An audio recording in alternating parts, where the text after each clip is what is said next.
वक्ता के रूप में आमंत्रित करूँगा केंद्रीय कार्यकारिणी सदस्य इंजीनियर मनीष कुमार जी। केंद्रीय कार्यकारिणी सदस्य, ये पहला मौका है राज्य विद्युत परिषद जूनियर इंजीनियर संगठन शाखा हरदोगंज के इतिहास में कि राज्य विद्युत परिषद जूनियर इंजीनियर संगठन की केंद्रीय कार्यकारिणी में इंजीनियर मनीष कुमार जी विशेष आमंत्रित सदस्य के रूप में तैनात हैं। धन्यवाद सर। आज की सभा की अध्यक्षता कर रहे हैं अंसारी सर, प्रेम सर, मंचासीन सभी सीनियर्स और सभा में उपस्थित सभी साथियों।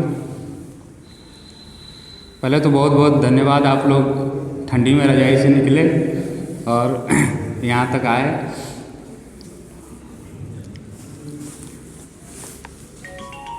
सर, मैं आप लोग का ध्यान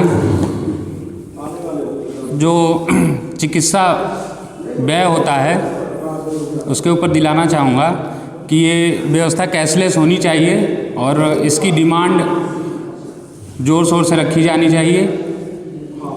और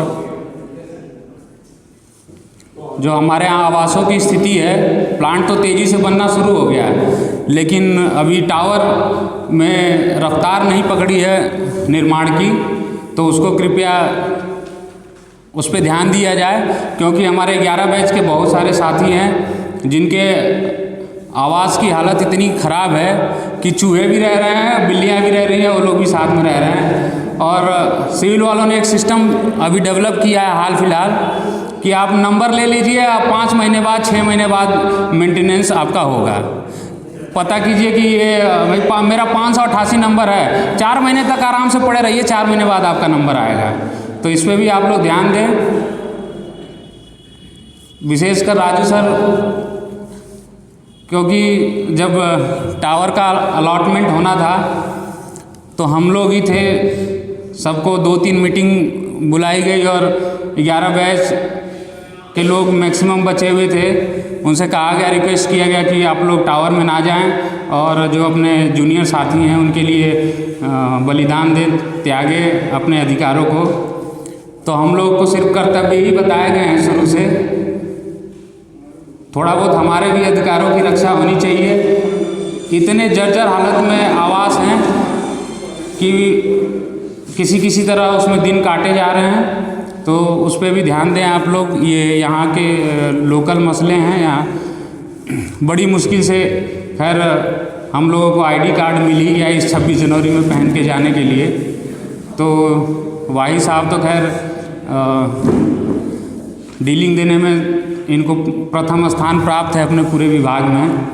अब पता नहीं इसको क्या कहा जाए, खुशकिस्मती कि बदकिस्मती कि ये इतने लंबे समय तक हमारे सीजीएम रहे और सारे लोगों को बैठा के और लंबे समय तक इनको 2-3 घंटे कह दिया जाए डीलिंग देने के लिए, तो देते रहते हैं, काम तो कुछ करवाते नहीं हैं ना। यहाँ सड़कों की समस्याएं कभी हल होती हैं। जब भी हम लोग वहाँ गए हैं, आप लोग के साथ जब भी जाने का मौका मिला है, हम लोगों ने जो है कि कॉलोनी परिसर में जो सड़कें हैं उसकी समस्या के लिए, उसके समस्या के निवारण के लिए उनसे बात की है। तब उनसे बहुत ही पॉजिटिव रूप में रिस्पांस मिला। हर बार पॉजिटिव रूप में रिस्पांस मिलता है, बनती कभी नहीं है। कभी कभी बनती हैं तो बारिश के थोड़े दिन पहले बनती हैं, बारिश के बाद वो टूटी हुई ही मिलती हैं। बारिश में ही कब टूट जाती हैं पता ही नहीं चलता है। 2-4 महीने के लिए बनती हैं। तो सर इस पर भी थोड़ा ध्यान दिया जाए। और बाकी मांग पत्र तो हम लोग कई दिन से देख ही रहे हैं। 11 बैच इस समय जो हमारी समयबद्ध वेतनमान वाली समस्या है, क्योंकि जो समस्या अभी आ खड़ी हुई है कि शायद 9 बैच के ज़्यादातर लोग तो प्रमोट हो जाएंगे 14 साल के पहले। 11 बैच में तो ऐसा दूर दूर तक नहीं दिखता। और उसके बाद के जितने भी बैच हैं ज़्यादातर लोग उसमें 14 साल के बाद ही प्रमोट होंगे और 6600 पे रिटायर हो जाएंगे। एक्सीएन तो बनना ही नहीं है, लेकिन वेतनमान भी नहीं मिलेगा, एससी का वेतनमान भी नहीं मिलेगा।